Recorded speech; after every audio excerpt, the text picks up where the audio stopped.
ಬಂಧುಗಳೇ ಮತ್ತು ಕರ್ನಾಟಕ ರಾಜ್ಯದ ಒಳ ಮೀಸಲಾತಿ ಹೋರಾಟಗಾರರೇ ಹಾಗೂ ನಮ್ಮ ಒಳ ಮೀಸಲಾತಿ ಹೋರಾಟದ ಹಕ್ಕನ್ನ ಬೆಂಬಲಿಸ್ತಾ ಇರುವಂತಹ ಕರ್ನಾಟಕದ ಸಮಸ್ತ ನಮ್ಮ ಪೋಷಕರೇ, ಬೆಂಬಲಿಗರೇ, ಒಡನಾಡಿಗಳೇ, ಹೋರಾಟಗಾರರೇ ಎಲ್ರಿಗೂ ಜೈ ಭೀಮ್.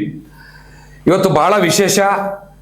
ನಮ್ಮ ಒಳ ಮೀಸಲಾತಿ ಹೋರಾಟವನ್ನ ಬೆಂಬಲಿಸಿ ಒಂದೆರಡು ಮಾತುಗಳನ್ನ ಹೇಳಬೇಕು ಅಂತ ನಾವು ಕೇಳ್ಕೊಂಡಿದ್ದ ಕೂಡಲೇ ಕರ್ನಾಟಕದ ಬಹಳ ಕಲರ್ಫುಲ್ ರಾಜಕಾರಣಿ ಮತ್ತು ನೇರ ಮತ್ತು ನಿಷ್ಠೂರವಾದಿ ರಾಜಕಾರಣಿ ಅಂತ ಹೆಸರು ಮಾಡಿರುವಂತಹ ಎಚ್ ವಿಶ್ವನಾಥ್ ಅವರು ನಮ್ಮನ್ನ ಬಹಳ ಪ್ರೀತಿಯಿಂದ, ಗೌರವದಿಂದ ಮತ್ತೆ ಅಕ್ಕರೆಯಿಂದ ನಮ್ಮನ್ನ ಬರಮಾಡಿಕೊಂಡು ಇವತ್ತು ನಮ್ಮ ಜೊತೆ ಮಾತಾಡೋದಕ್ಕೆ ಕೂತಿದ್ದಾರೆ. ಸ್ನೇಹಿತರೆ, ಇದೇ ಆಗಸ್ಟ್ 1ನೇ ತಾರೀಕಿಗೆ ಸುಪ್ರೀಂ ಕೋರ್ಟ್ ಒಳ ಮೀಸಲಾತಿ ಪರವಾದಂತಹ ಆದೇಶವನ್ನ, ಅಂದ್ರೆ ರಾಜ್ಯ ಸರ್ಕಾರಗಳು ನೀವೇ ಒಳ ಮೀಸಲಾತಿನ ಮಾಡಬಹುದು ಅಂತ ಆದೇಶವನ್ನ ಕೊಟ್ಟು 1 ವರ್ಷ ಆಗ್ತಾ ಇದೆ. ಮತ್ತೆ ಎಂಪೆರಿಕಲ್ ಡೇಟಾ ಅಂದ್ರೆ ಲಭ್ಯವಿರುವಂತಹ ದತ್ತಾಂಶಗಳನ್ನ ಇಟ್ಕೊಂಡು ಮಾಡಿ ಅನ್ನುವಂತಹ ಡೈರೆಕ್ಷನ್ ಕೂಡ ಸುಪ್ರೀಂ ಕೋರ್ಟ್ ಕೊಟ್ಟಿದೆ. ಆದ್ರೆ ಕರ್ನಾಟಕ ರಾಜ್ಯದಲ್ಲಿ ಆ ಸುಪ್ರೀಂ ಕೋರ್ಟ್ ಆದೇಶವನ್ನ ಸರಿಯಾಗಿ ಅರ್ಥ ಮಾಡ್ಕೊಳ್ಳದೆ ಇರುವಂತಹ ಸರ್ಕಾರ ಅಸ್ತಿತ್ವದಲ್ಲಿದೆ. ಸುಪ್ರೀಂ ಕೋರ್ಟ್ ಹೇಳಿದ್ದು ಲಭ್ಯ ಇರುವಂತದ್ದು ಅಂತ. ಹಾಗೆ ನೋಡಕ್ ಹೋದ್ರೆ ಕರ್ನಾಟಕದಲ್ಲಿ ಅವನೂರು ಆಯೋಗದ ವರದಿ ಇದೆ, ಸದಾಶಿವ ಆಯೋಗದ ವರದಿ ಇದೆ, ಕಾಂತರಾಜ್ ಆಯೋಗದ ವರದಿ ಇದೆ, ಮಾಧುಸ್ವಾಮಿ ಆಯೋಗದ ವರದಿ ಇದೆ, 2011ರ ಸೆನ್ಸಸ್ ಇದೆ, KPSC ನಲ್ಲಿ ಉದ್ಯೋಗವಾರ ಜಾತಿವಾರು ಅಂಕಿ ಅಂಶಗಳಿದಾವೆ. ಇದೆಲ್ಲವನ್ನೂ ಕ್ರೋಢೀಕರಿಸಿದ್ರೆ ಮುಗಿದೋಗಿತ್ತು ಅದೇ ದತ್ತಾಂಶ. ಸಾಮಾಜಿಕವಾಗಿ, ಆರ್ಥಿಕವಾಗಿ, ರಾಜಕೀಯವಾಗಿರುವಂತಹ ಆಯಾ ಸಮುದಾಯಗಳ ಸ್ಥಿತಿಗತಿಗಳು ಮತ್ತು ಜನಸಂಖ್ಯೆ ಪರ್ಸೆಂಟೇಜ್ ಅನ್ನ ನೋಡಿದಿದ್ರೆ ದತ್ತಾಂಶ ಲಭ್ಯ ಆಗ್ತಿತ್ತು. ಇದು 1 ವಾರದ ಕೆಲಸ ಅಲ್ಲ. ಆದ್ರೆ 1 ವರ್ಷದಿಂದ ಒಂದು ಆಯೋಗವನ್ನ, ನಾಗಮೋಹನ್ ದಾಸ್ ಆಯೋಗವನ್ನ ರಚನೆ ಮಾಡಿ ಅದರ ಟೈಮ್ ಅನ್ನ ಎಕ್ಸ್ಟೆಂಡ್ ಮಾಡ್ತಾ ಮಾಡ್ತಾ ಮಾಡ್ತಾ ಮಾಡ್ತಾ ಈ ಅಸ್ಪೃಶ್ಯ ಸಮುದಾಯಗಳ ಯುವಕರ ಏಜ್ ಬಾರ್ ಆಗ್ತಾ ಇದೆ. ಅವರ ಕೆಲಸಗಳಿಂದ ವಂಚಿತರಾಗ್ತಾ ಇದೆ, ಸರ್ಕಾರಿ ನೌಕರಿಂದ ವಂಚಿತರಾಗ್ತಾ ಇದ್ದಾರೆ, ಅವ್ರ ಭವಿಷ್ಯಗಳ ಅತಂತ್ರ ಇದೆ, ಅವರ ತಂದೆ ತಾಯಿಯರ ಕನಸು ಮಣ್ಣಾಗ್ತಾ ಇದೆ. ಸೊ ಇಂಥ ಪರಿಸ್ಥಿತಿನಲ್ಲಿ ಒಳ ಮೀಸಲಾತಿಯನ್ನ ಜಾರಿಯನ್ನ ಮಾಡಲೇಬೇಕು ಅಂತ ಈ ಆಗಸ್ಟ್ 1ನೇ ತಾರೀಕು ಅಂತಿಮ ಗಡುವು ಅಂತ ಹೇಳ್ಕೊಂಡು ನಾವುಗಳು ಇಡೀ ಕರ್ನಾಟಕದಾದ್ಯಂತ ಏನು ಕ್ರಾಂತಿಕಾರಿ ರಥಯಾತ್ರೆ ಮತ್ತು ಪಾದಯಾತ್ರೆ ಮಾಡಿದಂತಹ ತಂಡ ಇದೆ, ಈ 1ನೇ ತಾರೀಕು ನಾವು ಈ ಎಚ್ಚರಿಕೆಯನ್ನ ಕೊಡ್ತಾ ಇದ್ದೀವಿ. ನಮ್ಮ ಜೊತೆನಲ್ಲಿ ಇವತ್ತು ಇಡೀ ಕರ್ನಾಟಕದ ಸಾಮಾಜಿಕ ನ್ಯಾಯಪರವಾದಂತಹ ವೇದಿಕೆಯ ವಕೀಲರುಗಳು ಕೂಡ ಮತ್ತು ಅದರ ಅಧ್ಯಕ್ಷರಾದಂತಹ ಅರುಣ್ ಕುಮಾರ್ ಅವರು ಕೂಡ ನಮ್ಮ ಜೊತೆಲಿ ಕೈ ಜೋಡಿಸಿರುವಂತದ್ದು ಬಹಳ ರಿಸಲ್ಟ್ ಓರಿಯೆಂಟೆಡ್ ಆಗಿದೆ. 2 ಗೆಲುವುಗಳನ್ನು ಕೂಡ ನಾವು ದಕ್ಕಿಸ್ಕೊಂಡಿದ್ದೀವಿ. ಅಂತಹ ಸಂದರ್ಭದಲ್ಲಿ ರಾಜ್ಯ ಸರ್ಕಾರ ಇನ್ನೂ ವಿಳಂಬ ಮಾಡ್ತಾ ಇದೆ. ಒಂದು ವಿರೋಧ ಪಕ್ಷದ ನಾಯಕರಾಗಿ ಎಚ್ ವಿಶ್ವನಾಥ್ ಅವರು ಈ ಬಗ್ಗೆ ತಮ್ಮ ಅನಿಸಿಕೆ ಮತ್ತು ಸರ್ಕಾರಕ್ಕೆ ಏನ್ ಆಗ್ರಹಿಸ್ತಾರೆ ಅಂತ ಕೇಳೋದು ನಮ್ಮ ಕುತೂಹಲ ಇದೆ. ಈಗ ನಾನು ಅವರಲ್ಲಿ ಕೇಳ್ಕೊಳ್ತೀನಿ, ಸರ್, ಒಳ ಮೀಸಲಾತಿ ಸುಪ್ರೀಂ ಕೋರ್ಟ್ನ ಆದೇಶಕ್ಕೆ ಈಗ 1 ವರ್ಷ ಆಗ್ತಾ ಇದೆ. 1 ವರ್ಷದಲ್ಲಿ ನಾನು ಆಗಲೇ ಹೇಳಿದಾಗ ಎಂಪೆರಿಕಲ್ ಡಾಟಾ ಲಭ್ಯ ಇದೆ. ಅವನೂರು ಆಯೋಗದ ವರದಿ ಇದೆ, ಸದಾಶಿವ ಆಯೋಗದ ವರದಿ ಇದೆ, ಕಾಂತರಾಜ್ ಆಯೋಗದ ವರದಿ ಇದೆ, 2011ರ ಸೆನ್ಸಸ್ ಇದೆ, ಮತ್ತೆ KPSC ಜಾತಿವಾರು ಅಂಕಿಅಂಶಗಳು ಲಭ್ಯ ಇದೆ. ಇದನ್ನ ತಗೊಂಡು ಮಾಡ್ಬೋದಿತ್ತು, ಆದ್ರೂ ಒಂದು ಆಯೋಗವನ್ನ ರಚನೆ ಮಾಡಿದ್ದಾರೆ. ಓಲಿ ಅದು ಮಾಡಿ 1 ತಿಂಗಳಲ್ಲಿ ರಿಸಲ್ಟ್ ಕೊಡ್ತೀವಿ ಅಂತ ಅಂದ್ಕೊಂಡವರು 1 ವರ್ಷ ತಳ್ಳುತ್ತಾ ಇದ್ದಾರೆ ಮುಂದಕ್ಕೆ. ಇಂಥ ಅನ್ಯಾಯದ ಸಂದರ್ಭದಲ್ಲಿ ಒಳ ಮೀಸಲಾತಿ ವಿಚಾರ ಸಂಬಂಧಪಟ್ಟ ಸರ್ಕಾರಕ್ಕೆ ನೀವು ಏನು ಹೇಳೋದಕ್ಕೆ ಇಷ್ಟಪಡ್ತೀರಿ? ಈಗ ಒಳ ಮೀಸಲಾತಿಯನ್ನ ಆಯಾ ರಾಜ್ಯಗಳಿಗೆ ಮಾಡಬೇಕು ಅಂತಕ್ಕಂಥ ಆಧಾರದ ಮೇಲೆ, ತೀರ್ಮಾನದ ಆಧಾರದ ಮೇಲೆ ಕರ್ನಾಟಕ ರಾಜ್ಯ ಸರ್ಕಾರವು ಕೂಡ ಮಾಡಿದೆ. ಬಟ್ ಅದೇನು ಮುಂದಕ್ಕೆ ಹೋಗ್ತಾನೆ ಇಲ್ಲ. ಯಾಕೆಂದ್ರೆ ಸಿದ್ದರಾಮಯ್ಯನವರು ಅವ್ರ ಬಗ್ಗೆ ನಮ್ಗೆಲ್ಲ ಬಹಳ ಅಪಾರವಾದ ನಂಬಿಕೆ. ಯಾಕೆಂದ್ರೆ ಸಾಮಾಜಿಕ ನ್ಯಾಯ ಅದು ಇದು ಮಾತಾಡ್ತಾರೆ. ಬಟ್ ಯಾಕೋ ಏನೋ 2ನೇ ಸಾರಿ ಮುಖ್ಯಮಂತ್ರಿ ಆದ್ಮೇಲೆ ಎಲ್ಲ ನಿಂತೋಗಿದೆ ಎಲ್ಲ. ಯಾಕೆಂದ್ರೆ ಅವರು ಇದನ್ನ ಕೈಗೆಟ್ಕೋಬೇಕಾಗಿತ್ತು. ಅದೇ ಕರ್ನಾಟಕ ರಾಜ್ಯದಲ್ಲಿ ದೇವರಾಜ ಸಾವರ್ಕರ್ ಕಮಿಷನ್ ಎಂತೆಂಥ ವಿರೋಧಗಳು ಬಂತು. ವಿಧಾನಸಭೆಯಲ್ಲೇ ಮುಂದುವರಿದ ಸಮಾಜದವರು ಆ ವರದಿಯನ್ನು ಸುಟ್ಟರು, ದೇವರಾಜರು ಜಗ್ಲಿಲ್ಲ, ಮಾಡಿದ್ರು. ಅವ್ರು ಮಾಡಿದ್ರಿಂದ ಇವತ್ತು ನಮಗೆಲ್ಲ ಅನುಕೂಲ ಆಗಿದೆ. ಬಟ್ ಇವತ್ತು ಒಂದು ನ್ಯಾಯಯುತವಾದಂಥ ಹೋರಾಟಕ್ಕೆ ತಾವೆಲ್ಲ ಕೂಡ ಇಳಿದಿರುವಂಥದ್ದು ಬಹಳ ಸಂತೋಷ. ಆಗ್ಬೇಕಾಗಿದೆ.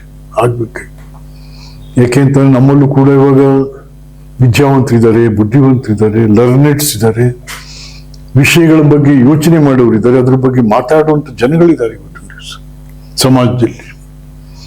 ಸೊ ಹಾಗಾಗಿ ಸರ್ಕಾರ ಇದನ್ನ ವಿಳಂಬ ಮಾಡಬಾರ್ದು.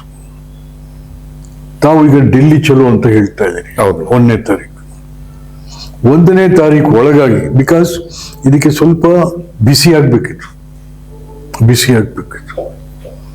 ಈಗ ನಮ್ಮಲ್ಲಿ 2 ಮಂತ್ರಿಗಳಿದ್ದಾರೆ. ಯಾರು? ನಮ್ಮ ಮುನಿಯಪ್ಪನವರು, ಆರ್ ಬಿ ತಿಮ್ಮಾಪುರ್ ಇದ್ದಾರೆ, MLAಗಳು ಇದ್ದಾರೆ. ಆಯ್ತಾ?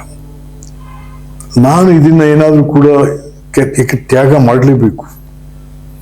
ನಾನು ಮಂತ್ರಿ ಆಗೋಕ್ಕೆ ಸಮಾಜ ತ್ಯಾಗ ಮಾಡಿದೆ, ನಾನು MLA ಆಗೋದಕ್ಕೆ ಸಮಾಜ ತ್ಯಾಗ ಮಾಡಿದೆ. ನೀನ್ ತ್ಯಾಗ ಮಾಡು ಈಗ ಸಮಾಜಕ್ಕೆ. ಮುನಿಯಪ್ಪನವರು, ತಿಮ್ಮಾಪುರ ಯಾರು MLA ರಾಜೀನಾಮೆ ಕೊಡ್ರಿ. KH ಮುನಿಯಪ್ಪನವರಾಗ್ಲಿ, RB ತಿಮ್ಮಾಪುರ ಆಗ್ಲಿ ರಾಜೀನಾಮೆ ಕೊಡಬೇಕು, ಹೋರಾಟದ ಕಾವು ಹೆಚ್ಚಿಸಬೇಕು ಅಂತ ಕೇಳ್ತಿದ್ರಿ. ಹೌದು, ಒಂದು ಕಡೆ. ಆದ್ರೆ ಸರ್ಕಾರಕ್ಕೆ ಜವಾಬ್ದಾರಿ ಇಲ್ವಾ? ಸಾಮಾಜಿಕ ನ್ಯಾಯದ ಹರಿಕಾರ, ಅಹಿಂದ ನಾಯಕ ಅಂತ ಹೇಳ್ಕೊಳ್ಳುವಂತಹ ಸರ್ಕಾರ, ಮತ್ತೆ ಏನ್ ಅರ್ಥ? ಅವರ ಅಹಿಂದವಾದಕ್ಕೆ ಏನ್ ಅರ್ಥ ಇದೆ? ಅದನ್ನ ಬರ್ತಾ ಇದ್ದೀನಿ. ಈಗ ಸಿದ್ದರಾಮಯ್ಯನು ನಾನು ಸಿಕ್ಕಿದ ಕಡೆಲ್ಲ ಟೀಕೆ ಮಾಡ್ತಾ ಇದ್ದೀವಿ. ಯಾಕೆಂದ್ರೆ ನೀನು ಅಹಿಂದ ಅಂತ ಇರಪ್ಪ ಹೇಳಿ, ಯಾರಿಗೇನ್ ಮಾಡಿದ್ದೀಯ ಅಹಿಂದದಲ್ಲಿ ಯಾರಿಗೇನ್ ಮಾಡಿದ್ದೀಯ ಹೇಳಿ? ಯಾರು? ಬೇರೆ ಸಣ್ಣ ವಿಚಾರ. ಇಲ್ಲಿ ಮಂಡ್ಯ ಐಕ್ಲೆಲ್ಲ ಕೂತ್ಕೊಂಡು ಸಾಕೋದು ಅಹಿಂದ. ಸರ್ಕಾರ ಬಂತಲ್ರಿ, ಒಂದು ಸಣ್ಣ ಪೋಸ್ಟ್ ಯಾವನ್ಗಾರು ಅಹಿಂದದವನಿಗೆ, ಅಲ್ಲಿರೋ ಮೇಜರ್ ಕಮ್ಯುನಿಟಿಯವರು ಎಲ್ಲ ಒಬ್ಬ ಸಣ್ಣ ಜಾತಿಯವನ್ಗೆ ಅಲ್ಲಿ ಏನು ಕೊಡ್ಲಿಲ್ಲ. ಅಲ್ಲಿ ಮತ್ತೆ ನೀನ್ ಯಾವ ಅಹಿಂದ ಕಟ್ತವ್ರು ಯಾರು? RL ಜಾಲಪ್ಪ, RL ದ್ವಾರಕಾನಾಥ್, ನಮ್ಮ ಮೀಡಿಯಾದಲ್ಲಿ ಇದ್ರಲ್ಲ, ಅವರ ಯೋಚನೆಗಳಿವೆಲ್ಲ. ಕೋಲಾರದಲ್ಲಿ ಏನಾಯ್ತು ಗೊತ್ತೇನೆ? ಯಾಕಂದ್ರೆ ಈ ಸಿದ್ದರಾಮಯ್ಯ ಎಂತವನು ಅನ್ನೋದು ಕೇಳ್ತೀನಿ. ಕೋಲಾರದಲ್ಲಿ ಏನಾಯ್ತು, ಮೊದಲನೇ ಸಭೆ ಅಹಿಂದದ್ದು ಕೋಲಾರದಲ್ಲಿ, ಬ್ಯಾಕ್ವರ್ಡ್ ಏರಿಯಾ ಅದು ಅಂತ ಅಲ್ಲಿ ಮಾಡಿದ್ರು. ರಾತ್ರಿ ಎಲ್ಲ ಈ ಜಾಲಪ್ಪ ಎಲ್ರದ್ದು ಇದು ಹಾಕಿದ್ರು. ರಾತ್ರಿ ಏನ್ ಮಾಡೋದು ಗೊತ್ತೇನ್ರಿ? ಸಿದ್ದರಾಮಯ್ಯನ ಶಿಷ್ಯರು ಜಾಲಪ್ಪ, ಗೀಲಪ್ಪ, ಧರ್ಮ್ ಸಿಂಗ್ ಎಲ್ಲರದ್ದು ಕಿತ್ತಾಕ್ಬಿಟ್ರು. ಎಲ್ಲಿ ನೋಡಿದ್ರು ಸಿದ್ದರಾಮಯ್ಯನೇ. ಅಂತ ಸ್ವಾರ್ಥಿ ಆಯ್ತು. ಇದು ಸರ್ಕಾರವಾಗಿ ಉಳಿದಿಲ್ಲ. ಇದು ನಾನು ಹೇಳ್ತೀನಿ, ಸಿದ್ದರಾಮಯ್ಯನವರೇ, ಈ ಸಮಾಜಗಳೆಲ್ಲ ನಿಮ್ಮ ಹಿಂದೆ ನಿಂತಿರು. ನೀವು ಮುಖ್ಯಮಂತ್ರಿ ಆಗ್ಲಿಕ್ಕೂ ಸಹಾಯ ಮಾಡಿರು ಅಂತವ್ರು, ಎಲ್ಲ ಥರನೂ ಸಹಾಯ ನಿಲ್ಲಿ. ಮತ್ತೆ ಇವ್ರ ಜೊತೆ ಒಂದು ವರ್ಷದಿಂದ ಯಾಕೆ ಹಾಗೆ ಬಿಟ್ಕೊಂಡಿದ್ದೀರಿ ಅದನ್ನ? ಒಂದು ವರ್ಷದಿಂದ ಇನ್ನು ನವೆಂಬರ್ಗೂ ಡಿಸೆಂಬರ್ ನಿಮ್ಮನ್ನು ತೆಗಿತಾರೆ ಗ್ಯಾರಂಟಿ. ನಾನಿದ್ರೆ ಮಾಡ್ತೆ. ಏನಿದ್ರೆ ನೀ ಸತ್ತಿಲ್ಲ, ಬದುಕಿದೀಯಪ್ಪ, ಮಾಡು. ಈಗ ನಾನಿದ್ರೆ ಪರವಾಗಿ ಇದ್ದೀಯಾ, ಜೀವಂತವಾಗಿದೀಯಾ, ಈ ಜನಗಳೆಲ್ಲ ಸಹಕಾರ ತಗೊಂಡಿದ್ದೀಯಾ? ಯಾಕೆ ಮಾಡಲ್ಲ ನೀನು? ಅದರಿಂದ ಇಲ್ಲಿ ನಾವು ಜೈ ಅನ್ನುವಾಗ ಜೈ ಅನ್ನೋಣ, ಧಿಕ್ಕಾರ ಅನ್ನುವ ಧಿಕ್ಕಾರ ಅನ್ಲೇಬೇಕಾಗುತ್ತೆ. ಇಲ್ಲವ್ರು ತಾಗೋದಿಲ್ಲ, ಇಲ್ಲವ್ರು ತಾಗೋದಿಲ್ಲ. ಸರ್, ಈಗ ರಾಹುಲ್ ಗಾಂಧಿ ಅವರು ಇಡೀ ದೇಶದಾದ್ಯಂತ ಭಾರತ ಯಾತ್ರೆ ಅಂತ ಏನೋ ಮಾಡಿ ಸಾಮಾಜಿಕ ನ್ಯಾಯವನ್ನು ಪ್ರತಿಪಾದಿಸುವಂತ ಮಾತುಗಳನ್ನ ಮಾತಾಡಿದ್ರು. ಜಾತಿ ಜನಗಣತಿ ಆಗಬೇಕು, ಎಲ್ಲ ಸೋಷಿಯಲ್ ಸಮುದಾಯಗಳಿಗೆ ಸಮಾನವಾದ ಹಕ್ಕು ಸಿಗಬೇಕು ಅಂತ ಮಾತಾಡ್ತಾರೆ. ಅವ್ರದೇ ಪಕ್ಷದ ಕಾಂಗ್ರೆಸ್ ಸರ್ಕಾರ ಕರ್ನಾಟಕದಲ್ಲಿದೆ. ಸೊ ಈಗ ನಾವು ದೆಹಲಿ ಚಲೋ ಕಾರ್ಯಕ್ರಮಕ್ಕೆ ಚಲೋ ಕೊಟ್ಟಿದ್ದೀವಿ. ಯಾಕೆಂತಂದ್ರೆ ದೆಹಲಿನಲ್ಲಿ ರಾಹುಲ್ ಗಾಂಧಿ ಅವರು ಮನೆಗೆ ಮುತ್ತಿಗೆ ಹಾಕಿ ನಿಮ್ಮ ಪಕ್ಷದ ಸಾಮಾಜಿಕ ನ್ಯಾಯದ ಅರ್ಥ ಏನು ಅಂತ ಕೇಳಬೇಕು ಅಂತ ಹೊರಟಿದ್ದೀವಿ. ಆ ಸಂದರ್ಭದಲ್ಲಿ ನೀವು ನಮಗೆ ಯಾವ ರೀತಿಯಾದ ಬೆಂಬಲವನ್ನ ಕೊಡ್ಬೋದು? ಒಳ್ಳೇದೇ. ಯಾಕೆ ರಾಹುಲ್ ಗಾಂಧಿ ಮೊನ್ನೆಯಿಂದ ಏನು OBC ಇದೆಲ್ಲ ಮಾಡಿಕೊಂಡು ಇವರೆಲ್ಲ ಅದೇನು ಎಂತದ ಯೋಧ, ನೀನು ಇದೆಲ್ಲ ಯೋಧ ಅಂತ ಇದೆಲ್ಲ ಈ ಸಿದ್ದರಾಮಯ್ಯಕ್ಕೂ ಹೇಳಿರೋದು ಇವೆಲ್ಲ. ಹೌದಪ್ಪ, ಇದೆಲ್ಲ ಬಂದಿದೆ. ಕಮಾಸ್ ನಮ್ ಜೊತೆ ಬಾ. ನಿಂದೇ ಸರ್ಕಾರ ಇದೆ, ನಿನ್ ಪಾರ್ಟಿ ಸರ್ಕಾರ, ಕೊಡು ಡೈರೆಕ್ಷನ್ಸ್. ಇಲ್ಲ ಅಂದ್ರೆ ಇಡೀ ಸಮಾಜ ನಿಮ್ ವಿರುದ್ಧ ಹೋಗ್ತೀವಿ. ಹೇಳಕ್ಕೆ ರಾಹುಲ್ ಗಾಂಧಿ ಒಂದು ಧಮಕಿ ಹಾಕ್ಲೇಬೇಕು. ಇರೋ ವಿಚಾರದಲ್ಲಿ ಸುಮ್ನೆ ಅದ ಮಾಡಿದ್ರೆ ಯಾಕೆ ಹೋಗ್ತಾ ಇದ್ರಿ? ಒಂದು ವರ್ಷ ನಂಗೆ ಕೂತೈತಲ್ಲ, ಅದು ಬಿದ್ದೈತಲ್ಲ. ಅವರು ಡೈರೆಕ್ಷನ್ ಅಲ್ಲ, ಅವ್ರಿಗೇನ್ ನೋಡಿ, ರಾಹುಲ್ ಗಾಂಧಿಗೆ ಪಾಪ ಇದೆಲ್ಲ ಈ ಅರ್ಥನೂ ಇಲ್ಲ ಅವನಿಗೆ. ಈ ಸಿದ್ದರಾಮಯ್ಯ ಹೇಳ್ಕೊಡ್ತಾನೆ, ಅವ್ನು ಹೇಳ್ತಾನೆ ಅಷ್ಟು. ನಾವು ಈ ಪೂಜೆ ಕೂತ್ಕೊತೀವಲ್ಲ, ಪೂಜೆಗೆ ಅಲ್ಲಿ ಪುರೋಹಿತ ಇರ್ತಾನೆ, ನಮಗೂ ಮಂತ್ರ ಗೊತ್ತಿಲ್ಲ, ಮಮ ಅಂತ ನಾವು ಮಮ ನೀರು ಬಿಡಿ ಅಷ್ಟೇ ಆಗ್ತಾರೆ. ಆಗಸ್ಟ್ 1ನೇ ತಾರೀಕು ಮೈಸೂರಿನಲ್ಲೂ ಕೂಡ ಬಹಳ ಬೃಹತ್ ಆದಂತಹ ಪ್ರತಿಭಟನೆಗೆ ನಾವು ಕರೆ ಕೊಟ್ಟಿದ್ದೀವಿ ಸರ್. ಅವತ್ತೇನಂದ್ರೆ ಸರ್ಕಾರದ ಶವಯಾತ್ರೆ ಮಾಡಿ ನಮ್ಮ ಪಾಲಿಗೆ ಸರ್ಕಾರ ಸತ್ತಿದೆ ಅಂತ ನಿರ್ಧಾರಕ್ಕೆ ಬಂದು ನಮ್ಮ ತಲೆಗಳನ್ನ ಬೋಳಿಸಿ ಕೂದಲನ್ನ CMಗೆ ಪಾರ್ಸಲ್ ಕಳಿಸ್ತಾ ಇದೀವಿ ಸರ್. ದಯವಿಟ್ಟು ಈ ಹೋರಾಟದಲ್ಲಿ ತಾವು ನಮ್ಮ ಜೊತೆಲಿದ್ದು ನಮ್ಗೆ ಬರ್ತೀನಿ.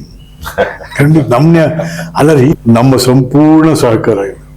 ಯಾಕೆಂದ್ರೆ ಫಾರ್ ಎ ಕಾಸ್ ನೀವೇನು ಯಾರ ಮೇಲೆ ಏನು ಹೋಗ್ತಾ ಇಲ್ಲ, ಯಾರ ಮೇಲೂ ಏನು ನಮ್ಮ ಹಕ್ಕನ್ನು ನಾವು ಕೇಳ್ತಾ ಇದ್ದೀವಿ. ನಮ್ಮ ಹಕ್ಕು ಹೇಳುವಂಥದ್ದು ನಮ್ಮ ಹಕ್ಕನ್ನ ನೀವು ಕೇಳ್ತಾರೆ, ನ್ಯಾಯಯುತವಾದಂಥ ಹಕ್ಕನ್ನ ನ್ಯಾಯಯುತವಾಗಿ ಕೇಳ್ತಾ ಇದ್ದೀರಿ. ಎಸ್, ಅದು ಎಲ್ಲರೂ ಸಪೋರ್ಟ್ ಮಾಡಬೇಕು. ಅದಕ್ಕೆ ನಮ್ಮ ಈ ಇಡೀ ಹೋರಾಟದಲ್ಲಿ ನಮ್ಮ ಏನ್ ಸಾಮಾಜಿಕ ನ್ಯಾಯ ಅನ್ನೋದಿದೆ, ನಮ್ಮದೇ ತರದ ಶೋಷಿತ ಅಸ್ಪೃಶ್ಯ ಸಮುದಾಯ ಎಲ್ಲಾ ಹಕ್ಕಿನ ಕೂಡ ವಂಚಿತರಾಗದಂತ ಸಮುದಾಯದಿಂದ ಬಂದಂತರು.